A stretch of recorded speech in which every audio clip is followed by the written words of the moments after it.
An ancient ship sank, but its most important cargo survived. The Antikythera mechanism preserved a hidden understanding of time, motion, and the heavens, sealed away for more than 2 millennia. Centuries later, Professor Tony Freeth uncovered what this device was truly designed to do, and why its creators may have been far more advanced than history ever admitted. Greek sponge divers worked the waters around Antikythera for generations before 1901. The tiny island, barely a rocky outcrop between Crete and the Peloponnese, offered little except dangerous diving conditions and the promise of valuable sponges growing 130 feet below the surface.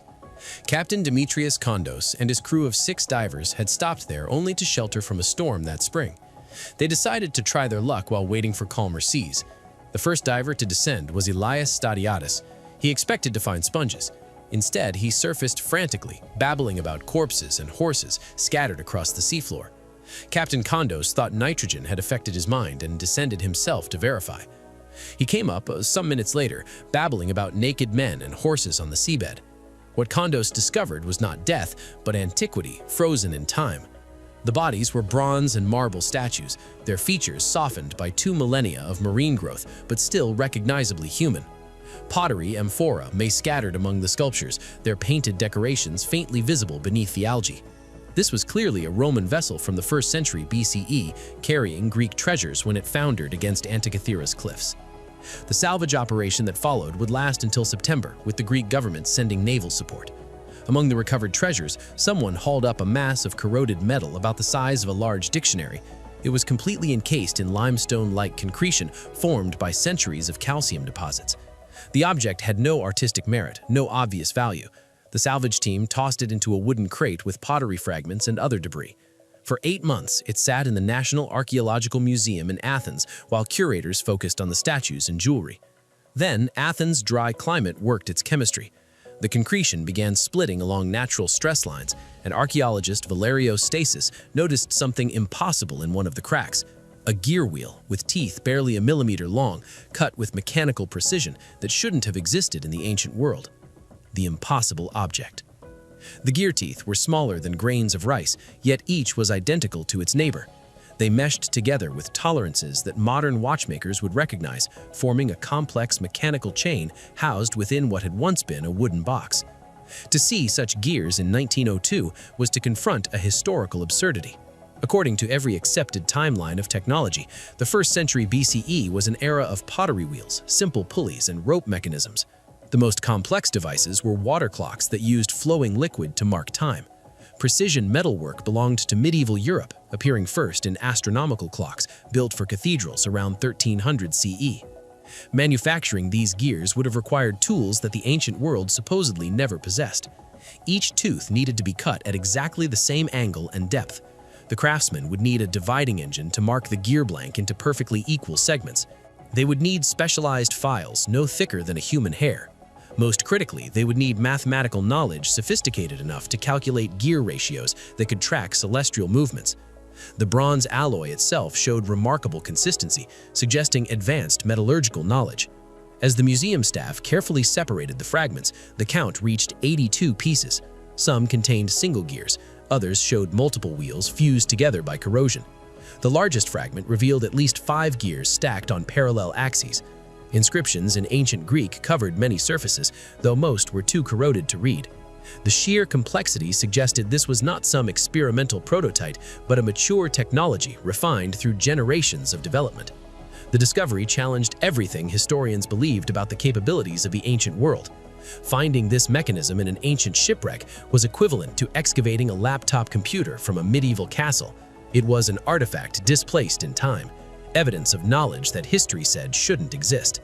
For decades, it would sit in the Athens Museum, defying explanation. Traditional archaeologists approached it like they would a piece of pottery or sculpture. Searching for artistic or religious significance, they found neither. The object remained an enigma until a mathematician with no archaeological training decided to count. Professor Tony Freeth approached the Antikythera mechanism with tools no archaeologist had thought to use: pure mathematics and set theory. Trained at Cambridge University, then refined at Bristol, Freeth had spent his career finding patterns in abstract number systems. Where others saw corroded bronze, he saw data waiting to be decoded. His background in set theory had taught him to recognize logical relationships in seemingly random collections. Later in life, he had become a filmmaker, learning to visualize complex ideas and communicate them clearly. These dual skills would prove essential. Freeth began with something deceptively simple. He counted teeth. Not approximately, but exactly, pressing his eye close to each fragment and tallying every surviving tooth along the broken gear rims. He measured the distances between axle centers with calipers, calculated the radius of each wheel, and recorded every dimension in detailed charts. The numbers that emerged were peculiar: 19, 127, and 223. These were prime numbers, divisible only by 1 in themselves. For an ancient craftsman working with hand tools, creating a gear with 127 teeth represented a technical nightmare. The circle could not be easily halved or quartered during manufacture. Each tooth had to be individually calculated and cut. No one would choose such difficult numbers unless they had a specific mathematical purpose. Freeth recognized these numbers from astronomy. 19 years equals 235 lunar months in the Metonic cycle. The number 223 represents the months in a Saros cycle used to predict eclipses. The implications were staggering. The mechanism's creator had deliberately chosen the most challenging numbers to fabricate because only those numbers could solve specific astronomical equations. This wasn't decorative or ceremonial. It was a calculating machine designed to process complex astronomical data. The ancient Greeks had built a computer. But this answer raised an even more profound question. If someone in antiquity invested such extraordinary effort into building a machine for astronomical calculations, they must have possessed theoretical knowledge far beyond what historians had imagined. They understood planetary motion, eclipse cycles, and lunar irregularities. They could translate that understanding into mechanical form. Seeing through time. 2,000 years of seawater had transformed the mechanism into something resembling solid rock. The bronze had fused with marine growth, creating a mass as hard as concrete and as brittle as chalk.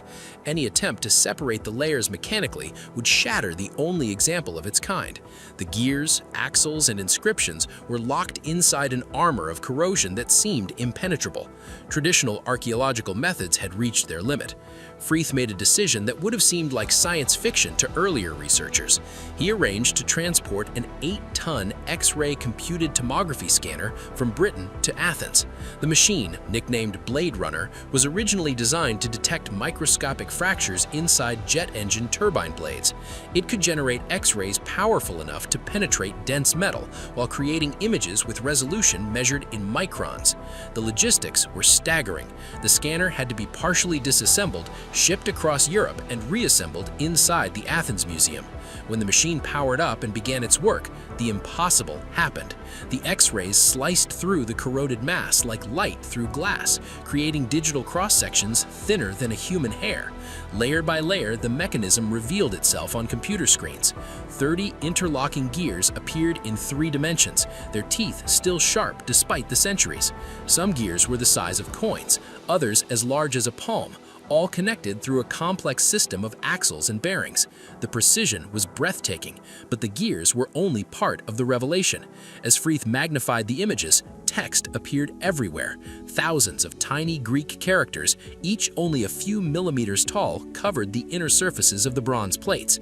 They filled the spaces between gears, ran along the edges of dials, and crowded every available surface.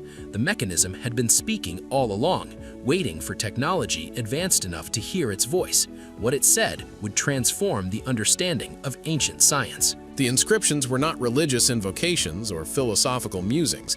They were operating instructions written in the dry, technical language of an engineering manual. One section explained how to turn the side crank to advance the calendar. Another defined what each dial displayed. The text described astronomical phenomena with clinical precision, using mathematical terms that would be familiar to modern astronomers. This was documentation for a sophisticated astronomical computer. The manual revealed the mechanism's true purpose. The front dial showed the positions of the Sun, Moon, and 5 visible planets against the zodiac. The back contained multiple subsidiary dials tracking different time cycles. One followed the Metonic cycle, reconciling solar and lunar calendars over 19 years. Another predicted eclipses using the Saros cycle of 223 lunar months. A third dial displayed the schedule of Pan-Hellenic games, including the Olympics, synchronizing human celebrations with celestial rhythms. The text also exposed the mathematical sophistication behind the mechanism. It described how gear ratios had been calculated to match astronomical observations. The craftsman understood that the moon moves faster when closer to Earth and slower when farther away. They had built this variation into the mechanism, using an ingenious pin and slot device that mechanically reproduced the moon's elliptical orbit. This was Kepler's second law of planetary motion, demonstrated in bronze 16 centuries before Kepler was born. Between the gears, Freeth found what amounted to troubleshooting guides. If the moon dial showed an impossible date, the user should check the Metonic dial for confirmation. If the eclipse prediction seemed wrong, verify it against the Saros cycle.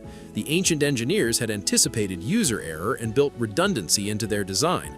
They had created not just a machine, but a complete system for understanding celestial mechanics. Every detail showed careful thought, from the arrangement of text to maximize readability to the logical flow of information across different surfaces. The 19-year secret. The number 235 appeared everywhere Freeth looked. It wasn't written as a single gear with 235 teeth, which would have been mechanically impractical. It was the remains of an upper dial, with Price's 235 divisions representing the 19-year cycle. Instead, the ancient engineers had distributed these teeth across multiple gears in a mathematical symphony. A gear with 47 teeth meshed with another carrying 5 sets of 47, creating exactly 235.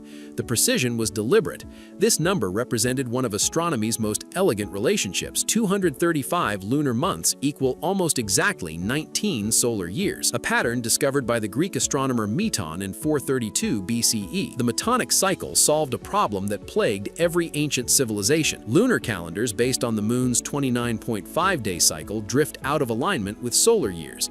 After just 3 years, a lunar calendar falls behind by more than a month. That made a problem for their calendar if they were going to have 12 months in every year. Farmers couldn't plant crops by moon phases alone. Religious festivals tied to lunar months would drift through the seasons. The Greeks needed both calendars to work in harmony, and the Antikythera mechanism provided the solution mechanically. Through careful analysis of the gear trains, Freeth's team discovered how the system worked. A 63-tooth gear is part of the gearing for Venus and calculates a remarkable. The main drive wheel, turned by a hand crank on the side of the box, advanced the solar calendar 1 day with each rotation through a series of precisely calculated gear ratios. This same motion advanced the lunar calendar by the correct fraction. After 19 complete turns of the year dial, representing 19 solar years, the lunar dial would complete exactly 235 months. But the Greeks also knew that 19 solar years almost exactly equals 235 lunar months. The calendars would realign and the cycle would begin again. The mathematical elegance extended beyond simple ratios.